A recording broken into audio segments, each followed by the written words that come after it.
কাউকে কিছু বলতে হবে না, প্রবাসী ভাই বোনদের পক্ষে থেকে আমি একাই ঝড় তোলার জন্য যথেষ্ট। আপনারা শুধু আমার পাশে থাকেন।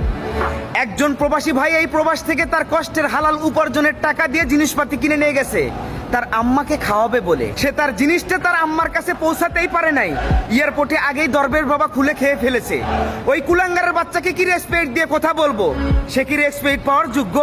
প্রবাসীদের কষ্টের উপার্জনের টাকার জিনিসপাতি যারা চুরি করে ভোগ করতেছে তারা কখনো মানুষের বাচ্চা হতে পারে না। আমার প্রিয় দেশের মানুষের কাছে একটা আর্জি, আমাদের দেশের জন্য প্রবাসীদের অবদান বেশি নাকি ওই এয়ারপোর্টে বসে থাকা কয়েকজন কুলাঙ্গারের অবদান বেশি? তাহলে এয়ারপোর্টের ওই কয়েকজন কুলাঙ্গারের হাতে প্রবাসীরা প্রতিনিয়ত নির্যাতনের শিকার হচ্ছে, আর আপনারা কেন কোনো প্রতিবাদ করতেছেন না সেটা বসে বসে দেখতেছেন। প্রবাসীদের পক্ষ থেকে এটা আমার ন্যায্য দাবি, আমার দাবি মানতে হবে। আগামীতে প্রবাসীদের জন্য এয়ারপোর্টটা ঠিক রেল স্টেশনের ন্যায় করে দিতে হবে।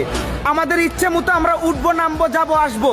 কোনো কুলাঙ্গারের বাচ্চা যেন আমাদের ব্যাগ চেকিং করতে না আসে।